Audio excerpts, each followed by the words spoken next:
घर पहुंचकर मोमो जाओ को अपने गीले हेयर सुखाने के लिए बोलती है और वो भी बड़े प्यार से उसके बालों को हेयर ड्राई कर रहा होता है। फिर वो पानी मांगती है, जाओ लाकर देता है और कहता है तुम बहुत हाई मेंटेनेंस हो, तुम्हारी शादी ऐसे कैसे होगी। वो बोलती है मैं एक अच्छी वाइफ भी साबित होंगी, मैं क्यूट के साथ साथ अंडरस्टैंडिंग भी हूँ। वो मजाक में कहता है मैं तो इन क्वालिटीज वाली लड़की को नहीं जानता, जिस पे जियांगमो से पीलो फेंक कर मारती है। वो बोलता है तुम तो जंगली बिल्ली भी हो, पर ऐसे दूसरों के साथ मत किया करना। वो कहती है कि वो बस उसे ही परेशान करती है, दूसरों के बारे में इतना नहीं सोचती। फिर सोते हुए अपने मॉम डैड के डिवोर्स की वजह पूछती है, क्योंकि वो तो उस वक्त बहुत छोटी और नादान थी। जाओ बताता है कि चियांग ने उसकी माँ के पौधे के पॉट्स तोड़ दिए थे। ये उनके नजर में घर में जगह घेरने की महज एक फिजूल चीज थी, पर उसकी माँ के लिए बहुत इम्पोर्टेंट। उन्होंने जाओ को बोला कभी चियांग की तरह अपनी प्रॉब्लम से भागा ना करे, बल्कि रिस्पॉन्सिबल शख्स की तरह इसका सामना करे। जियांगमो पूछती है क्या उसके डैड ने नए पॉट्स लाकर दिए। जाओ बोलता है नहीं, यहाँ तक कि अपनी वाइफ से माफी भी नहीं मांगी। ये सुनकर जियांगमो को लगता है कि शायद शादी ही अपने आप में एक दुखी चीज होती है, पर जाओ बोलता है कि दुखी लोग होते हैं, पर जब वही लोग एक दूसरे से प्यार करते हैं तो उनके लिए ऐसे मुश्किलों का सामना करना कोई बड़ी बात नहीं होती। मोमो कहती है तुम जरूर एक अच्छे हस्बैंड बनोगे। फिर वो सो जाती है और जाओ सोचता है कि जियांगमो में अब भी मासूमियत और भोलापन है, जैसे कि वो बचपन में हुआ करती, जिसे वो हर रोज मिस करता था। अब दोनों बड़े हो गए हैं, वो अब इन फीलिंग्स को इग्नोर नहीं कर सकता। उसने अपना हर नया साल अकेले गुजारा है, शायद मोमो ने भी, पर इस बार वो ऐसा नहीं होने देगा। जब वो उसे ब्लैंकेट ओढ़ा रहा होता है तब वो नींद में कहती है कि उसने उसके लिए न्यू ईयर गिफ्ट प्रिपेयर किया है, पर उसे पता नहीं उसे पसंद आएगा या नहीं। वो कहता है तुम जो भी दोगी मुझे अच्छा लगेगा। वहीं अगले दिन लिनसू यानफांग को बुलाता है और जल्दी से अपने और जियांगमो के वीडियो को जाओ के नंबर पे सेंड कर देने को बोलता है, जिस पे वो कहता है यार तुम तो बड़े उतावले हो रहे हो, बिल्कुल एक घर उजाड़ने वाली औरत की तरह। वो कहता है यार मैं बोर हो रहा हूँ। वीडियो जैसे ही जाओ को मिलता है वैसे ही उसका मैसेज लिनसू को आ जाता है, जो उसे मिलने बुलाता है। वहाँ आकर जाओ उसे गुस्से में वार्न करते हुए बोलता है मोमो से दूर रहने, पर वो कहता है कि वो जियांगमो में नहीं बल्कि उसमें इंटरेस्टेड है और उसे जापान से लाया एक गिफ्ट देने के लिए जा रहा होता है, पर जाओ मना कर देता है। तो वो रेस की बात करता है और कहता है हारने वाला जियांगमो से दूर रहेगा। जाओ चैलेंज एक्सेप्ट करता है। लिनसू उसे ब्लूटूथ डिवाइस देता है उससे कनेक्टेड रहने के लिए। फिर दोनों मैच स्टार्ट करते हैं। लिनसू उसकी ड्राइविंग स्किल्स की तारीफ करता है, पर जाओ कहता है कि अभी तो ये सब वो फन के लिए कर रहा है। ड्राइविंग करते समय लिनसू कार की प्रॉब्लम्स को लेकर कई सारे सवाल करता है, लाइक काउंटर वेट से डील कैसे करे। जाओ कहता है कि मैं तुम्हारे लिए काम नहीं करता तो क्यों बताऊं। तभी उसके सामने कुछ व्हीकल्स आ जाती है जो लिनसू के बिछाए ऑब्स्टिकल्स होते हैं, पर वो उसे बड़े ही आसानी से पार कर जाता है। फिर लिनसू उससे उन पार्ट्स के बारे में पूछता है जिसे जाओ ढूंढ रहा है पर इम्पोर्ट नहीं करवाना चाहता। वो बोलता है कि वो उसे खुद बनाने के बारे में सोच रहा है। लिनसू उससे पूछता है क्या तुमने अपनी कार की ब्रेक खुद मॉडिफाई किया, ये तो बहुत रिस्पॉन्सिव है। वो कहता है हाँ, जिसपे वो बोलता है मैंने भी अपना ब्रेक डिस्क अपग्रेड करवाया, पर मेरा तुम्हारे जैसे क्यों नहीं है, क्या कमी है बता सकते हो। तो जाओ उसकी कार की पूरी कुंडली खोल कर रख देता है। लिनसू हैरानी में पूछता है तुमने तो इसे कभी चलाया नहीं तो कैसे सब पता लग गया। वो बोलता है कि वो कार की आवाज से ही बहुत कुछ समझ लेता है।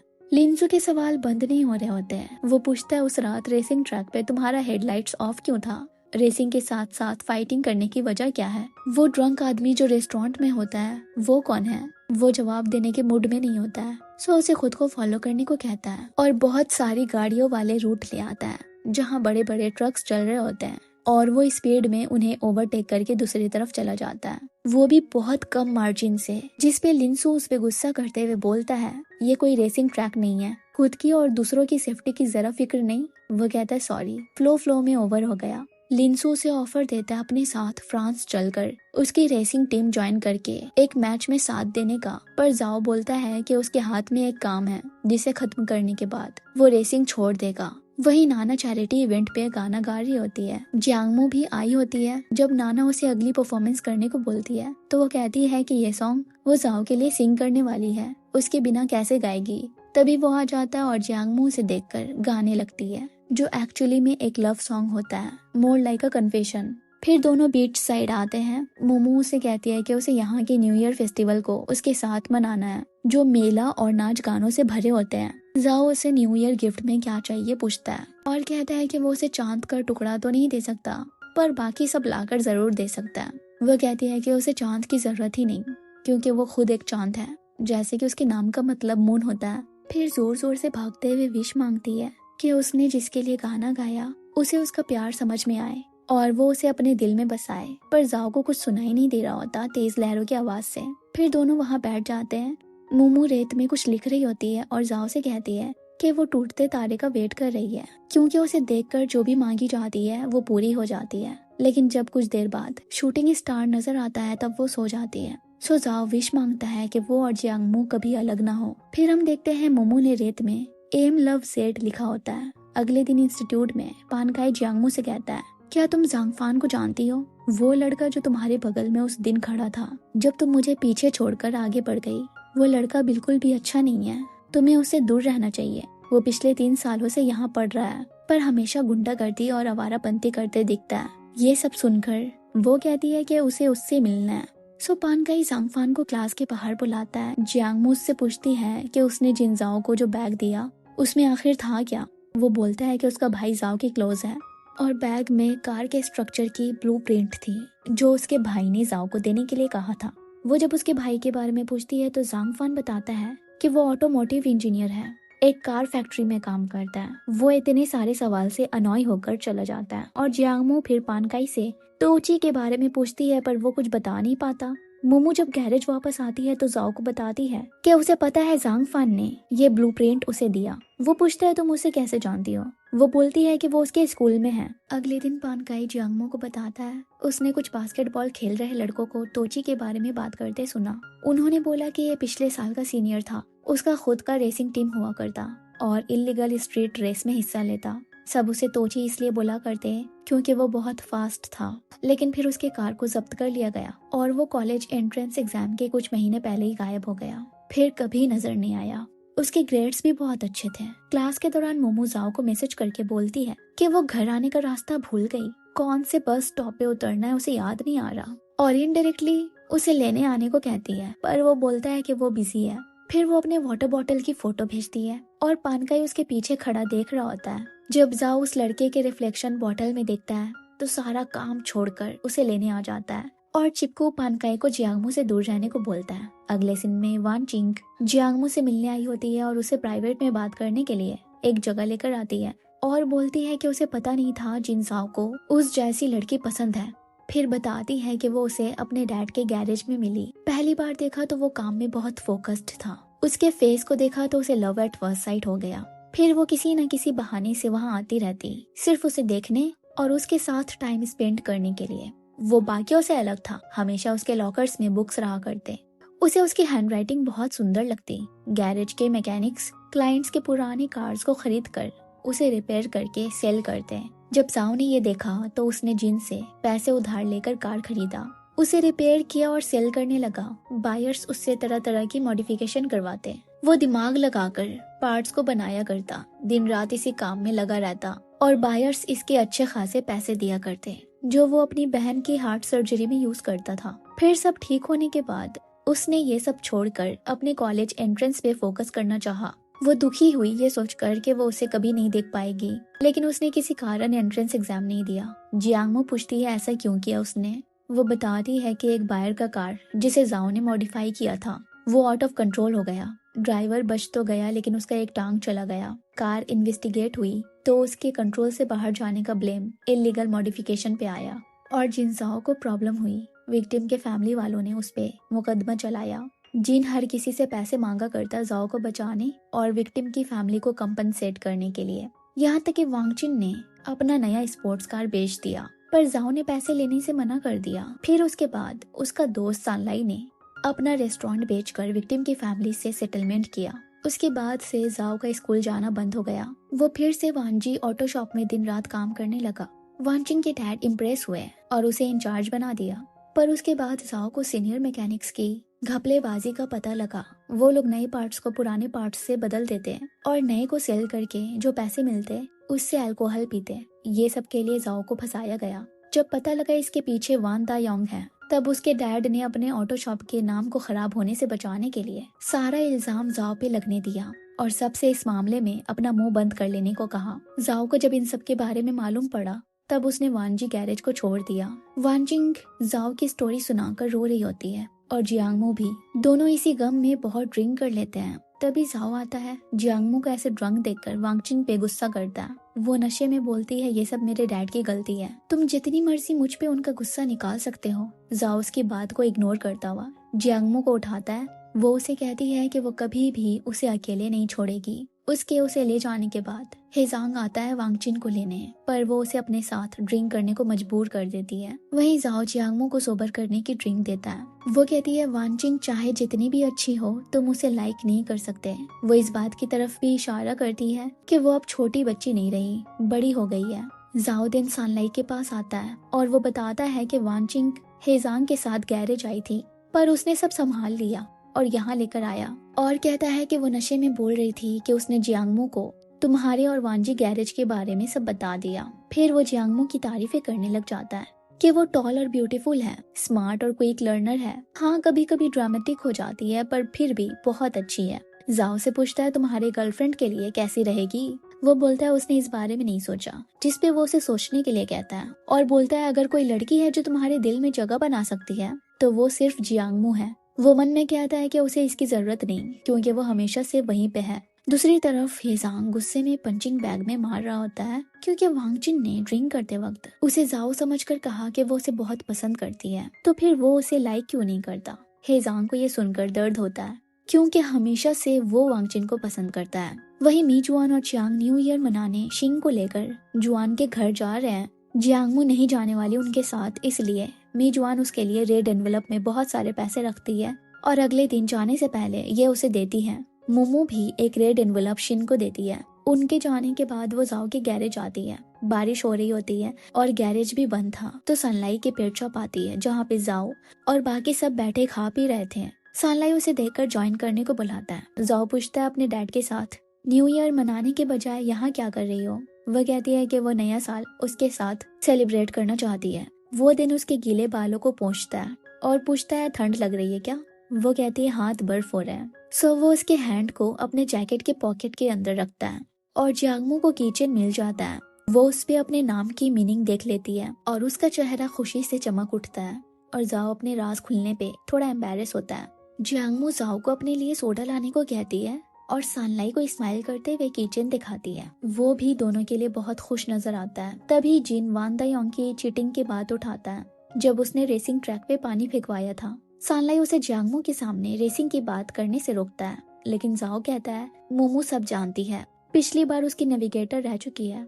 जिसपे जिन जियांगमू से कहता है कि नेविगेटर रेसर के लिए एक लवर की तरह होते हैं, क्योंकि उनका जीतना हारना जीना मरना सब उसके हाथ होता है। जाओ ने तो पहले कभी किसी पे ट्रस्ट नहीं दिखाया था। उसके बाद काउंटडाउन शुरू होता है और वो लोग एक दूसरे को न्यू ईयर विश करते हैं। सब जियांगमू को रेड एनवलप देते हैं, फिर फायरवर्क का मजा लेते हैं। जब साओ जियांगमू को घर छोड़ने जाने के लिए अपनी चाबी मांगता है, तो वो कीचेन अलग करके कहती है कि अब से तुम्हें इसकी जरूरत नहीं पड़ेगी, क्योंकि अब मैं तुम्हारे पास हूँ। जब वो लोग घर के नीचे होते हैं, तब मोमो उसे खुद को उठाने के लिए कहती है, जैसे जाओ बचपन में किया करता। सो वो उसे कंधे में उठाकर दरवाजे तक आता है। वो जब उसे नीचे उतारता है तो जियांगमू उसके पैर पे चढ़ जाती है।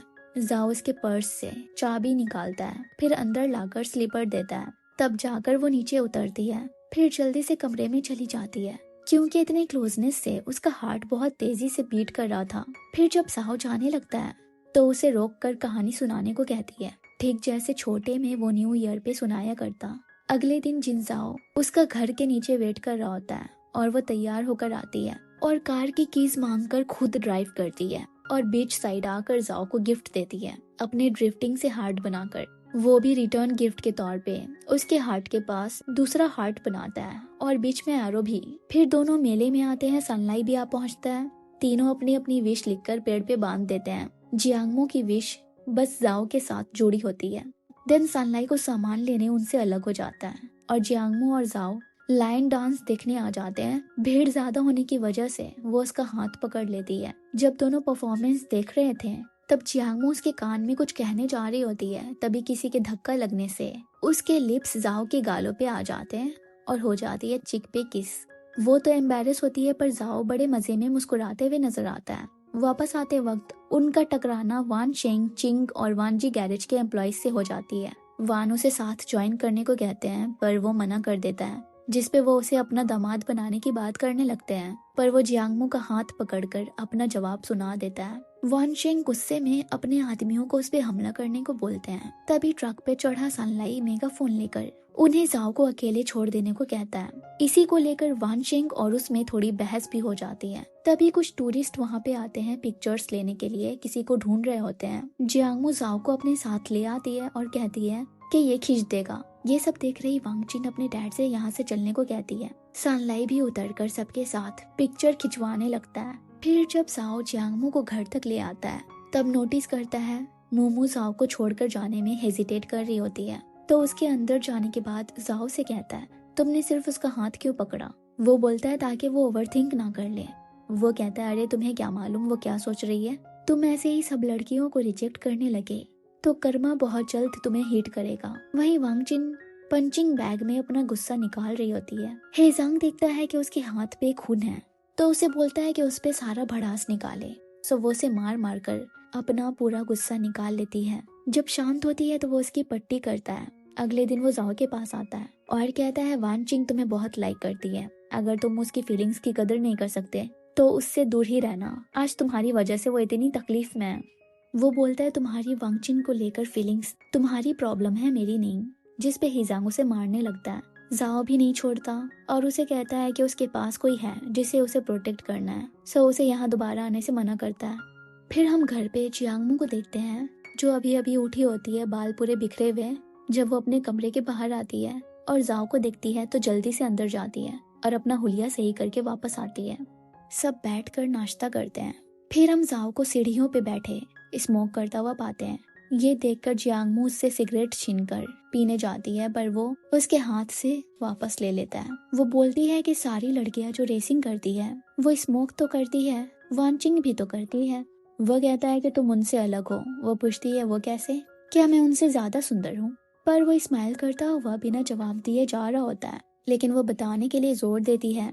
तो वो उसके करीब आकर पूछता है किस तरह का जवाब तुम मुझसे चाहती हो। जियांगमू चुपचाप दूर चली जाती है क्योंकि उसका हार्ट बीट फिर से तेज होने लगा था। गैरेज में लिंसू कार की इम्पोर्टेड पार्ट्स डिलीवर करवाता है, लेकिन जाओ ये लौटा देता है और अपना बनाया पार्ट्स कार में लगाकर टेस्ट करता है, लेकिन उसमें से धुआं निकलने लग जाता है। सो वह इस बारे में जिन चियांग को बताता है कि हाई टेम्परेचर की वजह से इंजन के रोटर्स और क्रैंक मेल्ट होकर फ्यूज हो गए। जिन चियांग ने बोला कि वैंकल इंजन में नॉगिंग का इशू होता ही है, पर असली प्रॉब्लम कूलिंग की है। पार्ट्स कहाँ के हैं पूछते हैं तो जाओ बताता है कि पार्ट्स मिले ही नहीं, वानशिंग ने आउट ऑफ स्टॉक करवा रखे हैं। सो उन्होंने बताया कि वैंकल इंजन का कूलिंग स्पेस लिमिटेड है। वो उसे इंटरकूलर, रेडिएटर और कंडेंसर को ठीक से एडजस्ट करने और ट्रंक का यूज करके वाटर स्प्रे कूलिंग सिस्टम लगाने को कहते हैं और बोलते हैं मॉडिफिकेशन सिर्फ पार्ट से नहीं बल्कि दिमाग से होता है। वो कहता है आपका दिमाग तो शराब पीने के बाद भी चलता है। चियांग अपनी मदद के बदले जाओ को उनके लिए एक डिलीवरी कर देने और याद से कस्टमर को रिव्यू लिखने को बोलते हैं। जाओ वहाँ जाता है और लिंसू बैठा होता है। वो उसे उसके ऑर्डर देकर कहता है कि उसने उसके भेजे पार्ट्स लौटा दिए और जाते वक्त उसे रिव्यू लिखने को कहता है। तो लिंसू ने लिखा कि इस रेस्टोरेंट का खाना बहुत अच्छा था, लेकिन उससे भी ज्यादा अच्छा डिलीवरी मैन जो बहुत हॉट है। ये देखकर जाओ उसे ये फौरन से डिलीट करने को कहता है। वो बोलता है ठीक है, पर पहले तुम मेरे लिए फ्राइड राइस बनाओगे। वो कहता है ओके, जब चाइनीज रेस्टोरेंट आओगे तो बना दूंगा। वहीं जियांगमू जाओ को कई दिनों से ना देखने पे फिक्रमंद होती है और यहाँ जाओ कॉर्नर स्पीड रेस पे आ जाता है। रेस के दौरान वो कई गाड़ियों को ओवरटेक कर देता है। आखिर में सबसे आगे यानफेंग बच जाता है और उसका डिफेंस इतना बढ़िया होता है कि जाओ का उसे ओवरटेक करना मुश्किल हो रहा था। उन्हें स्क्रीन पे देख रहा लिंसू फुल कॉन्फिडेंस में है कि जिनजाओ कुछ न कुछ तरीका जरूर निकाल लेगा और वैसे ही हुआ। जिनजाओ ने विंड रेजिस्टेंस कम करने के लिए हेडलाइट्स ऑफ कर दिए और कफ पे पहुंचकर अचानक से हेडलाइट्स ऑन करके यानफेंग को कंफ्यूज कर दिया। इसी मोमेंट का फायदा उठाकर उसने उसे ओवरटेक कर लिया और फिनिशिंग लाइन पार कर ली। सारे लड़के हैरान रह जाते हैं और लिंसू इम्प्रेस, इसलिए उसने जाओ की जीत सेलिब्रेट करने के लिए अपने साथ कहीं चलने को कहा। लेकिन उसे जब जियांगमू का मैसेज आया तो वो उसे मना करके निकल गया और सिर्फ एक दिन में वापस उसके पास आ पहुंचा और उसे स्कूल छोड़ने के लिए राइड देने की बात करता है। जियांगमू पूछती है इतने दिन से कहाँ थे। वो बोलता है बिजी था, जिसपे उसका मुंह फूल जाता है गुस्से में। सो स्कूल पहुंचकर जाओ से कहता है कि वो उसके लिए आज कुछ टेस्टी बनाएगा। इसलिए इंस्टीट्यूट से वापस आते वक्त वो उसके साथ ग्रोसरीज की शॉपिंग करने आता है। वहाँ जियांगमू किसी शख्स को देखती है और जाओ से कहती है ये तो गैरेज पे भी आया था ना। वो बोलता है कि उसे कस्टमर्स उतने याद नहीं रहते। फिर वो भी उस आदमी को देखने लगता है। देन एक फोन कॉल करने के लिए साइड आ जाता है। उसके बाद वो जियांगमू को स्ट्रॉबेरी दिलाता है। गैरेज पहुंचकर किचन में जियांगमू खुद से फिश बनाने की कोशिश कर रही होती है ऑनलाइन वीडियोस देखकर, पर तेल के छींटे उड़ते ही वो पीछे हट जाती है। सो जाओ उसे बोलता है स्ट्रॉबेरी एंजॉय करने, खाना वो बना देगा, लेकिन वो बीच बीच में उसकी हेल्प भी करती है। लंच के दौरान जब सब खाने की तारीफ करते तो जाओ बोलता है कि ये सब जियांगमू ने बनाया। खाना खाने के बाद जाओ उसके लिए जूस लाता है, पर उसे उसकी कड़वी कॉफी टेस्ट करनी थी। वो कहता है तुम अभी भी यंग हो ये सब के लिए। तभी उसे जिन का कॉल आता है जिसे रिसीव करने के लिए। वो साइड में आ जाता है। वो उसे और जियांग को जाओ की जीत की सेलिब्रेशन में बुलाता है। तभी जियांगमू जाओ का पिया कॉफी टेस्ट करके देखती है, पर वो बहुत ही कड़वी निकलती है। जाओ पूछता है क्या हुआ, कैसा लगा। वो बोलती है शायद तुमने सही कहा, मैं अभी भी यंग हूँ इन सब के लिए। ये सुनकर वो हंसने लगता है। फिर जियांगमू जिन के प्लेस पे आती है। नाना और सनलाई भी होते हैं। वो जिन की डेटिंग लाइफ की बातें कर रहे होते हैं। तभी जिन बोलता है तुम और नाना भी तो कपल हुआ करते। नाना कह उठती है कि ऐसा कुछ भी नहीं है, हम तो बस पड़ोसी हुआ करते। जियांगमू को बताती है कि सनलाई के डैड उसकी आंटी के एक्स बॉयफ्रेंड थे। सनलाई की माँ और उसकी माँ क्लासमेट्स थी, सो वो एक दूसरे को छोटे से जानते हैं। फिर जाओ आता है ड्रिंक्स लेकर और जियांगमू से कहता है ज्यादा ना पीने। शाम तक सब गेम्स खेलते हैं, बातें करते हैं और जियांगमू को चढ़ गई होती है। तभी जाओ को किसी का कॉल आता है। वो बात करने चला जाता है। मोमो भी उसके पीछे जाती है। जाओ अपना फोन कट करके बोलता है तुम तो पूरी ड्रंक हो गई हो। वो कहती है नहीं, मैं पूरी होशो हवास में हूँ। मेरा लैंग्वेज कोर्स खत्म हो चुका है, अब मैं कौन से स्कूल जाऊँ। वो बोलता है ये सारी बातें तुम्हें अपनी माँ से डिस्कस करनी चाहिए, लेकिन वो कहती है कि उसकी माँ तो उसे कनाडा ले जाना चाहती है। अगर वो गई तो लंबे टाइम तक वो उसे देख नहीं सकेगा। फिर वो आगे बढ़कर उसे किस कर लेती है।